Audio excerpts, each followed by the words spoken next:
E levou-me em espírito a um grande alto monte e mostrou-me a grande cidade, a santa Jerusalém, que de Deus descia do céu. Verso 22. E nela não vi templo, porque o seu templo é o Senhor, Deus Todo-Poderoso e o Cordeiro. Verso 27. E não entrará nela coisa alguma que contamine e cometa abominação e mentira, mas só os que estão inscritos no livro da vida do Cordeiro. Amém. Oremos.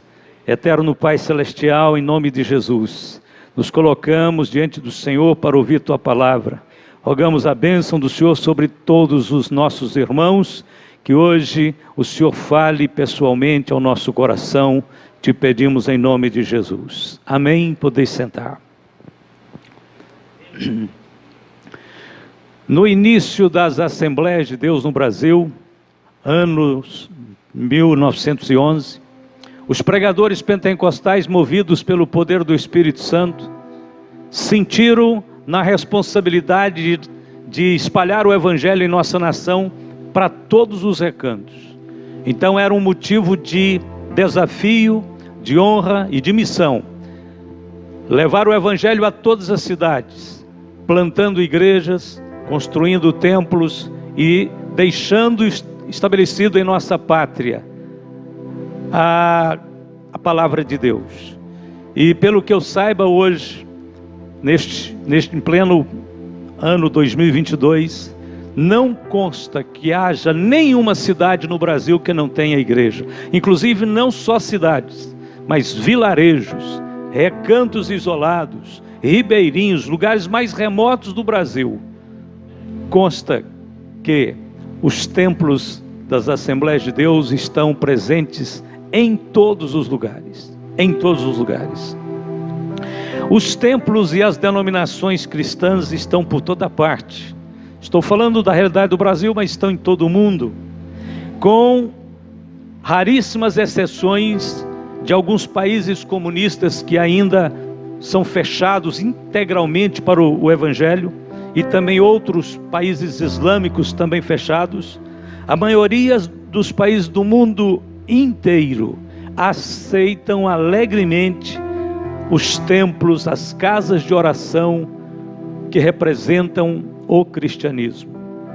Sabemos que uma comunidade cristã bem organizada em um lugar, em uma cidade, exerce a melhor das influências sobre aquele lugar, beneficiando famílias, jovens e pessoas de toda sorte de idades. Não obstante os templos serem tão importantes, serem tão úteis, logo eles deixarão de existir. Eu quero falar um pouquinho de uma cidade onde não há templos. O apóstolo João viu a cidade celestial e ele constatou que nela não havia templos. O que isto significa? Eu vou tentar dar alguns significados para esta visão. Quando João disse que não viu templos na cidade celestial. Primeira razão porque na cidade celestial não havia templo, acredito eu, é porque os templos não podem abrigar Deus. Eles são úteis, eles têm um propósito, eles cumprem uma missão, mas convenhamos aqui para nós, não podem abrigar Deus. Deus transcende o próprio universo. Sendo Deus Espírito, Ele permeia todo o universo. Sendo onipresente, Ele está em todos os lugares ao mesmo tempo, com a mesma plenitude, com o mesmo poder, com a mesma glória. Era necessário que esta lição estivesse na cidade celestial, para que os homens saibam que pode-se construir templos, mas por favor, não pense que os templos vão deter Deus.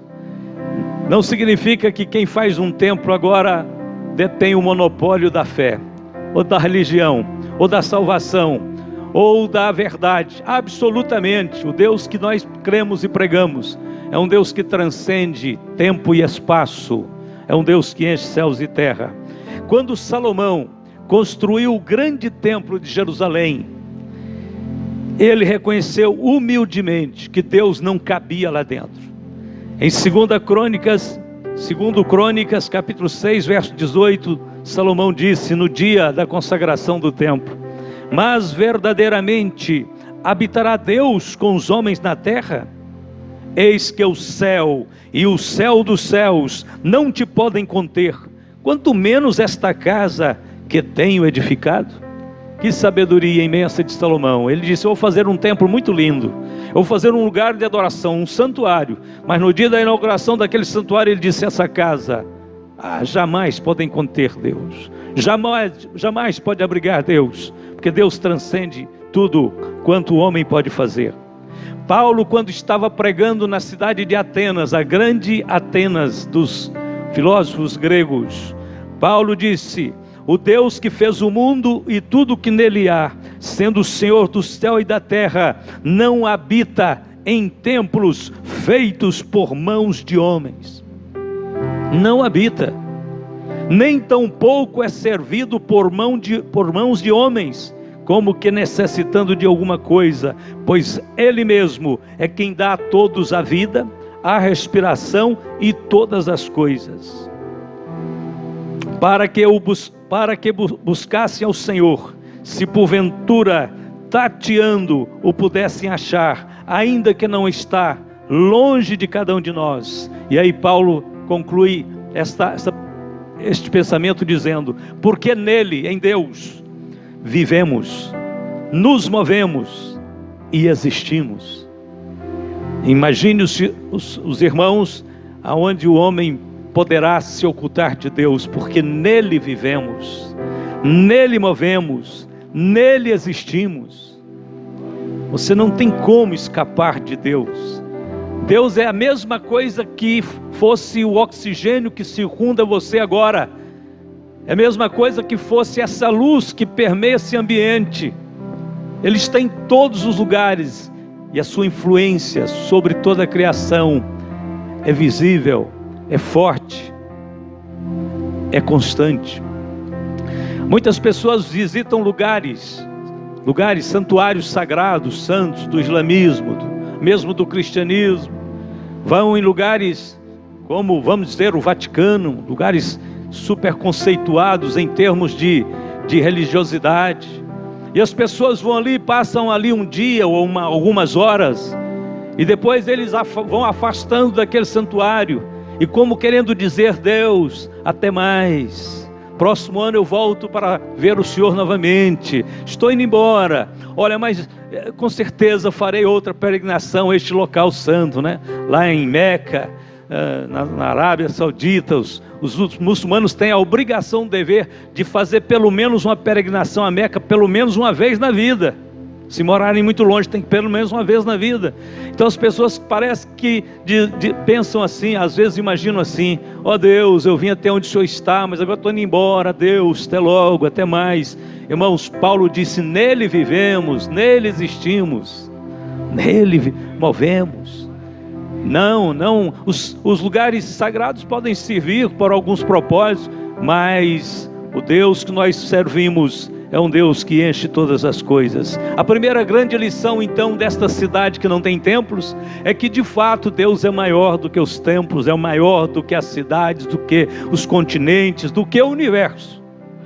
E por isso os templos são bons, servem para muitas coisas, mas nosso Deus está muito além dos templos. Segundo, os templos feitos pelos homens, com bons propósitos, às vezes com objetivos perfeitamente adequados, lógicos, sadios, porém, mesmo assim, os templos podem ofuscar a glória que só pertence a Deus. Quando Salomão fez aquele templo, ele reconheceu que Deus excedia, transcendia os limites daquele templo. em muito. Mas os judeus, com o decorrer dos tempos, das épocas, os judeus ficaram orgulhosos por terem aquele templo. E eles gabavam-se de serem os detentores da religião judaica, de um templo suntuoso como aquele que atraía milhares de pessoas, e levaram essa ideia muito adiante, até que Jesus veio. Quando Jesus veio, Jesus fez duas declarações revolucionárias com respeito ao orgulho, à vaidade que o templo produzia no coração dos judeus. O que era bom passou a ser negativo, passou a ser completamente errado. Então Jesus fez a primeira declaração quando ele encontrou com a mulher samaritana. Conversando com a mulher samaritana, e ela interessou-se quando Jesus falou da água da vida, mas ela disse para Jesus assim, num determinado momento da sua conversa, ela disse: nossos pais adoraram neste monte. Provavelmente ela deve ter apontado ali para um monte próximo à cidade onde ela morava, e disse: aquele monte é um lugar de adoração nosso, nós adoramos naquele monte, mas vocês dizem que o lugar de adoração é em Jerusalém. Então Jesus olhou para a mulher e disse: mulher, crê-me que a hora vem em que nem neste monte, nem em Jerusalém adorareis o Pai. Pare um pouco agora para pensar. Jesus estava fazendo uma declaração que podia levá-lo à morte, porque os judeus tinham tanta veneração por aquele templo, que se ele soubesse dessas palavras que Jesus tinha acabado de falar, se tivesse ali um grupo de judeus, eles tinham apedrejado ele e matado ele na hora. Porque ele disse assim: nem aqui nem em Jerusalém adorareis o Pai. Nenhum desses lugares de fato são adequados para uma perfeita adoração. E aí o Senhor complementa: vós adorais o que não sabeis, nós adoramos o que sabemos, porque a salvação vem dos judeus.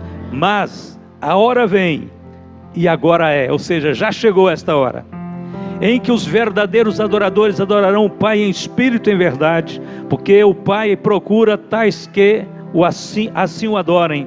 Deus é espírito, e importa que os que o adorem em espírito e em verdade. João 4, 20 a 24.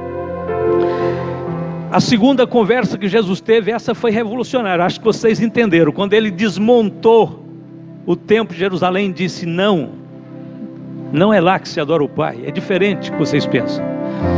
Era revolucionária. Mas a segunda também é incrível. Os apóstolos estavam com Jesus.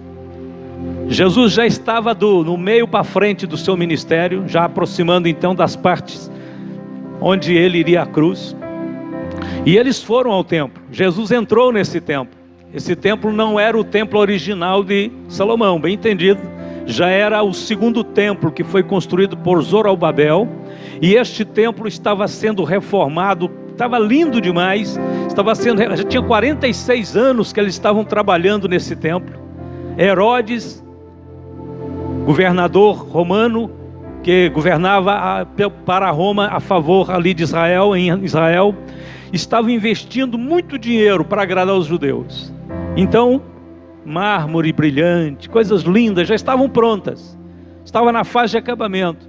E eles saíam do templo, e os apóstolos não aguentaram, disseram: Senhor, vamos dar uma paradinha aqui, vamos admirar o templo. Olha a estrutura desse templo. A Bíblia diz: os seus discípulos aproximaram-se dele para lhe mostrarem a estrutura do templo. Jesus calmamente, sobriamente disse: não vedes tudo isto?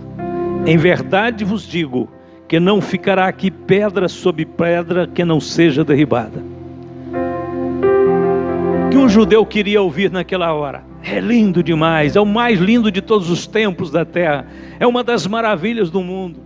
Jesus foi sensato até um ponto bastante negativo, porque ele não exaltou o templo, ele disse apenas que aquilo ali deixaria de existir. Então Jesus, a pergunta talvez que alguém faça é a seguinte: por que Jesus não enfatizou o templo? Mas ao mesmo tempo, a Bíblia diz que Jesus, numa certa época, purificou o templo. No começo do ministério, Jesus purificou o templo, e no final do seu ministério, ele purifica de novo. Pois eu explico para você. É porque o templo físico de Israel representava o nosso corpo. E quando Jesus purificou o templo, ele estava querendo dizer que o corpo do ser humano é a habitação de Deus e deve ser santificado, deve ser purificado. Era uma forma de Jesus dizer: onde Deus quer estar, precisa estar puro, precisa estar limpo, precisa estar isento de coisas erradas. Então por isso ele purificou aquele templo, mas ele disse: o templo vai deixar de existir. Paulo disse: não sabeis vós que sois o templo do Espírito Santo de Deus, que habita em vós, proveniente de Deus? Então os templos representam o nosso corpo, onde Deus quer habitar. Os templos, irmãos, podem se tornar objeto até de culto. Há pessoas que cultuam mais o templo do que o Deus do templo. Cultuam mais o templo de Deus do que o Deus do templo, né? Transformando às vezes o templo numa verdadeira idolatria. Tem acontecido isso em muitos lugares, onde as pessoas têm um apego demasiado com o templo mais do que com a palavra. Está muito preocupado com os objetos do templo, com o aspecto do templo, com a beleza do templo. Muitas denominações que no passado começaram pequenas, pobres, simples, com pequenos lugares de culto, eram abençoadas por Deus. Quando cresceram e puderam construir uma catedral, ficaram frias, inertes, porque do amor a Deus transferiram um percentual muito grande desse amor para o templo, dividiram a glória que pertencia só a Deus para dar também glória ao templo. Isso é notório na história da humanidade por toda parte. Muitas denominações perderam a unção de Deus depois que construíram um grande templo. Enquanto eram pequenas, eram abençoadas. Paulo disse que não se gloriava noutra coisa senão na cruz de Cristo. Paulo disse que nada chamava a atenção dele para elevar o seu espírito, para empolgar o seu coração, nada além da cruz de Cristo. Mas longe esteja de mim gloriar-me a não ser na cruz de nosso Senhor Jesus Cristo, pelo qual o mundo está crucificado para mim e eu para o mundo.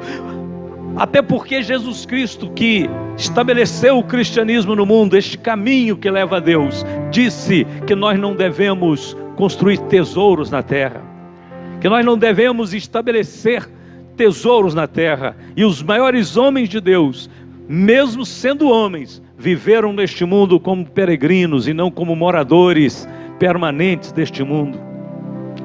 Conta-se que na época do grande avivamento na Inglaterra, no século XVIII, em que surgiu o metodismo, ou igreja metodista, que se tornou muito importante na história da igreja da época, o líder era um homem muito culto, muito usado por Deus, inclusive, grandemente usado por Deus, foi conhecido em toda a Inglaterra, Estados Unidos, depois pelo mundo inteiro, John Wesley. John Wesley começou a sentir um pouco orgulho quando ele via a igreja metodista praticamente em toda a Inglaterra, em toda parte daquele mundo, e era tido como a maior denominação que existia. Ele começou a sentir um certo orgulho. Então, um determinado dia, Deus deu a ele uma visão. Na visão, ele ia ao inferno. E ele olhava e via centenas, milhares de pessoas agonizando em dores. E ele voltava para Deus, para o Senhor, e dizia: Senhor, certamente neste lugar não existe nenhum metodista. O Senhor responde para ele dizendo: sim, há muitos. E ele, constrangido, consternado, completamente confuso, foi transportado imediatamente para o céu. E ao chegar no céu, ele tem novamente uma visão de milhares de pessoas, agora diferente, alegres, cantando, felizes. E ele diz: Senhor, certamente aqui há muitos metodistas. E o Senhor disse para ele: não, aqui não há nenhum metodista, só os que foram lavados pelo sangue de Jesus. O Wesley entendeu claramente que Deus rejeita, Deus não aceita orgulho denominacional, que vai colocar ele dentro do céu, não é a denominação, é o Salvador da cruz, é o Salvador que morreu por nós. Terceiro, na cidade que não havia templos, havia também uma mensagem de que os templos podem ser bons, podem ser úteis, mas corre-se um grande perigo dos templos separarem o povo de Deus. Os templos e o orgulho denominacional tornam-se nocivos quando separa o povo de Deus, quando faz divisões, quando promove competições entre o povo de Deus. É muito perigoso, é muito fácil um grupo de cristãos ou vários grupos de cristãos numa cidade, começarem, talvez sutilmente, pensando assim: vamos construir um templo maior do que os que já existem. E constrói. Daqui mais alguns meses ou anos, alguém diz: vamos construir um templo maior do que aquele, porque é o nosso templo. Vamos fazer um templo mais bonito. E é o seguinte, não é errado pensar em fazer um templo bonito, mas quando o propósito, quando a motivação é fazer um templo mais bonito do que o do outro grupo, aí já passa a ser competição, passa a ser nocivo. E igreja não é igual time de futebol, que cada um veste uma camisa, porque daqui a pouco vão entrar no estádio e vão competir. Não. Jesus disse: Pai, eu quero que eles sejam um como nós somos um. E templos estão separando cristãos. Há muito tempo já na minha vida que eu adotei uma linha de pensamento. Se eu estiver numa viagem, se eu estiver num lugar, alguém começar a conversar comigo, e eu perceber que ela teme a Deus, eu não vou perguntar de que igreja ela é. Eu vou perguntar para ela: você já recebeu Jesus Cristo na sua vida? Já. Você ama Jesus? Sim. Você crê que a palavra de Deus é verdade? Sim. Eu não quero saber em que lugar ela vai orar. Eu não quero saber em que lugar que ela assenta para ouvir o Evangelho. Eu vou perguntar para ela as coisas que identifica o que é ser cristão. Você crê que só pelo sangue de Jesus os homens são perdoados? Sim. Você crê no batismo com o Espírito Santo? Creio. Você crê na volta de Jesus? Creio. Ele disse: então pega na minha mão, nós somos irmãos, a paz do Senhor. Tomei essa atitude comigo. Eu não sou o pastor de uma única denominação. Sou um pastor que Jesus nomeou para me pregar o Evangelho a todas as criaturas. Eu fico muito feliz de nós termos esse lugar, reunimos aqui, mas em qualquer lugar. Eu estou agora falando a muitas pessoas pela internet. Tem umas pessoas que entram, gostam, ouvem a palavra e dizem: estou ouvindo todas. E já tem algumas pessoas me dizendo que eu sou o pastor delas. É o seguinte: eu sou um pastor de Jesus, e aonde quer que eu puder ser útil, eu quero ser útil. Eu não sou o pastor de uma denominação. Essa congregação aqui, para falar a verdade para vocês, na minha mente, ela não é uma denominação. Isso aqui é uma parte da igreja de Cristo, que forma o grande corpo de Cristo em toda a face da terra. Eu tenho certeza que, alimentando esse espírito, se nós formos para qualquer parte do mundo e encontrarmos um grupo de cristãos, nós sentiremos em casa naquele lugar. Porque nós não estamos levando divisas humanas, nós não carregamos títulos humanos, nós carregamos um só nome, o nome de nosso Senhor Jesus Cristo. É uma ilustração engraçada, interessante, antiga. Dizem que numa certa região havia muitas lagoas, e em cada lagoa tinha patos. Estranhamente, os patos não misturavam, cada um ficava na sua lagoinha, na sua lagoa. Talvez na sua lagoinha mesmo, né? E aí, quando perguntavam para um pato, vamos pensar agora que pato fala, né? Perguntava para um pato: por que você não sai dessa lagoa, não vai visitar outra lagoa, passear na outra, ver lá como é que é? Ele disse: não, a minha lagoa é a melhor. Mas por que a sua é melhor? Porque é a mais grande da região. A minha lagoa é a grandona, a maior. Não vou sair daqui não. Deixa os outros patos para lá. Ia no outro pato: por que você não interage com os outros patos? Não, minha lagoa não é a maior, mas é a mais profunda. Então não sai daqui. Ia para outra e disse, mas por que você não tem? Vocês são patos, são tudo da mesma natureza e tal. Disse, não, minha lagoa aqui não é a maior, não é a mais profunda, mas é a que tem água mais limpa. Então eu quero é a minha. E disse que os patos ficavam assim até que um dia começou a vir chuvas, muita chuva, torrencial, e as chuvas começaram a cair e as lagoas começaram a encher. Devagarzinho uma lagoa emendou com a outra e com a outra e com a outra, e daqui a pouco os patos misturaram. Ninguém sabia mais onde era a sua referência. E eles começaram a descobrir o prazer e a alegria de ter amizade, de viver como companheiros, como amigos, como irmãos. Sabe, irmãos, é só o Espírito Santo que pode fazer com que as águas subam e os homens desapeguem desses ninhos humanos institucionais que apenas dá um certo empoderamento para certos grupos, mas que não representam a unidade do reino. O reino de Deus não está limitado a paredes, a títulos, a rótulos. Jesus disse, o meu reino não é deste mundo. Quando Jesus pregou o Sermão da Montanha, ele pregou as leis de um reino que começa no tempo e avança para a eternidade, onde povos de todas as nações, tribos e línguas irão fluir para ele, irão reinar, irão viver nele. Mas os templos têm um outro problema. A cidade que não tem templo comunica para nós o seguinte: os templos e as denominações não podem salvar. Deixa bem claro isso. Alguns, não é falando mal não, é só brincando um pouquinho, mas falando alguma coisa verdadeira.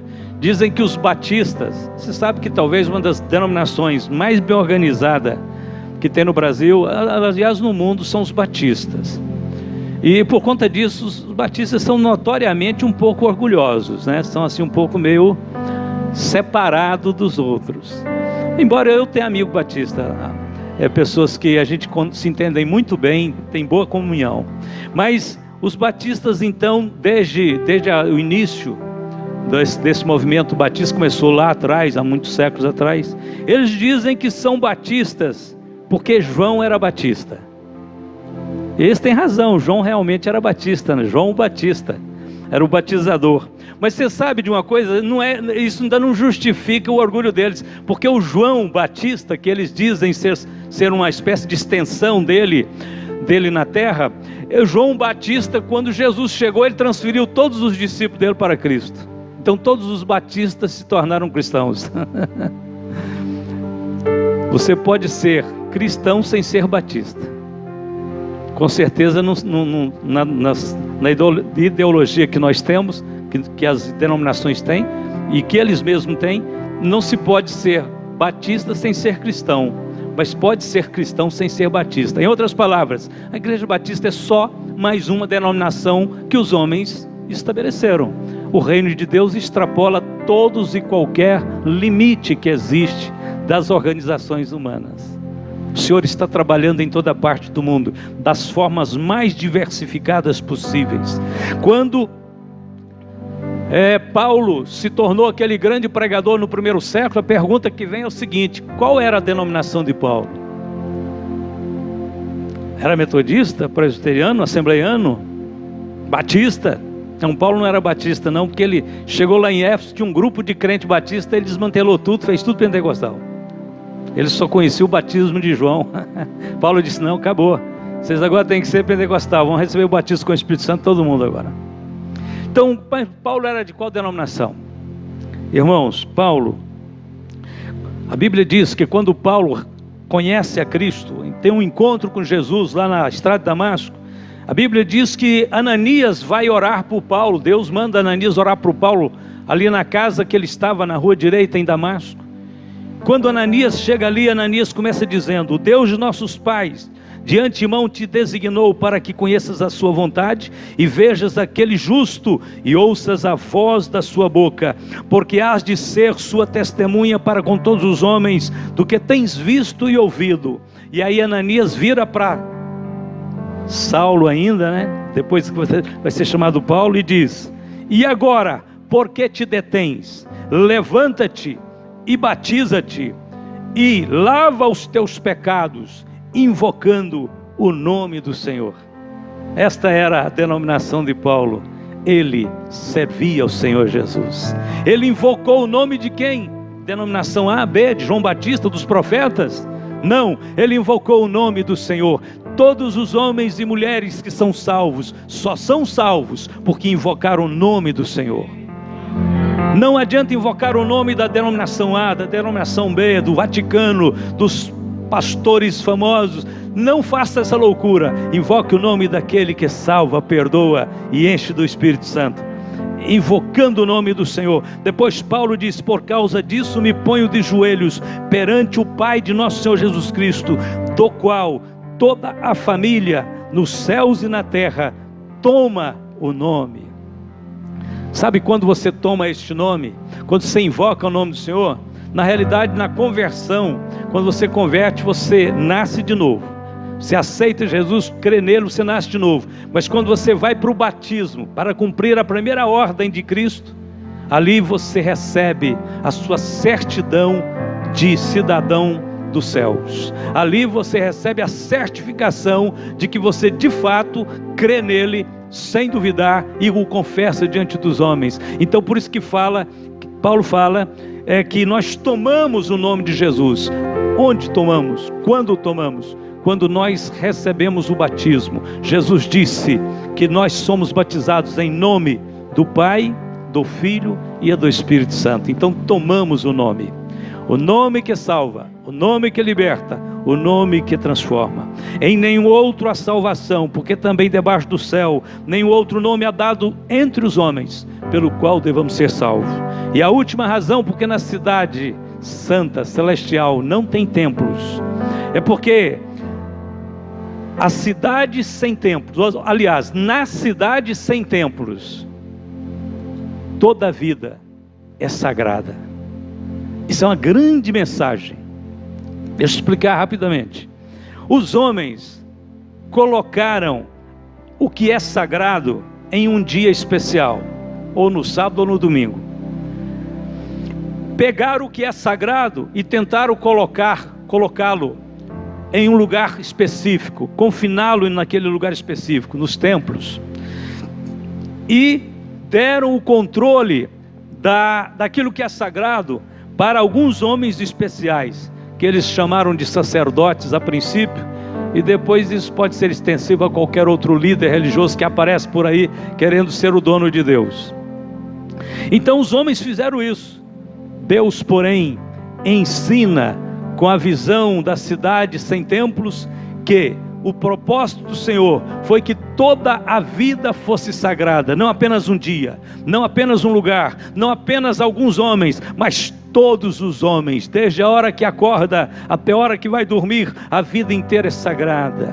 Você diz: mas eu não estou indo para o culto, pastor, estou indo para trabalhar. Este é seu sacerdócio, esse é o lugar de adoração, este é o lugar onde a sua luz brilha, este é o lugar onde o poder de Deus está com você, porque você tem toda uma vida consagrada a Deus. Aonde é seu templo? Meu templo é a minha vida. Meu templo é a segunda, terça, quarta, quinta. É no trabalho, é na rua, é no trânsito. O meu templo é em casa. Meu templo pode ser também ali na congregação com os irmãos, mas não é só ali, é em todos os lugares. A Bíblia diz que lá não há templo. Por quê? Porque tudo que existe ali é sagrado. Do pôr do sol, do nascer do sol ao pôr do sol, tudo é sagrado. Quer divertindo, quer descansando, quer cultuando, tudo é sagrado, tudo é sagrado. A cidade celestial, a Bíblia diz que será iluminada pela glória de Deus. Isso será o reflexo da santidade de Deus. E a Bíblia diz também que as suas portas não se fecharão, e ali não haverá noite. Mas dá um detalhe, parece que então tudo mostra que é um lugar acessível. Portas abertas, acessibilidade. Luz significa transparência. Não tem nada vergonhoso, não tem nada oculto. Tudo ali é santo, é puro, é limpo.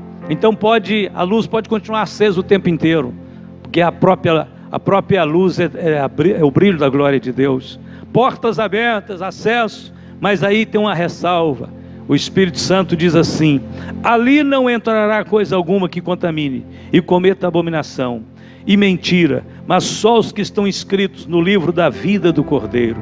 Aqui é onde a coisa fecha, ou seja, há uma cidade que não tem templos, mas isso não significa que lá é um lugar de desordens, lá não é um lugar de práticas de pecado, lá não é um lugar de transgressões, de injustiça, de maldade, lá não é um lugar de vingança, não é um lugar de desamor, de ódio, lá não é um lugar de impureza. A Bíblia diz: não entrará lá coisa alguma que contamine, e necessariamente, obrigatoriamente, os irmãos, os homens, todos os homens terão que passar por um lugar que os torne dignos de entrar nessa cidade.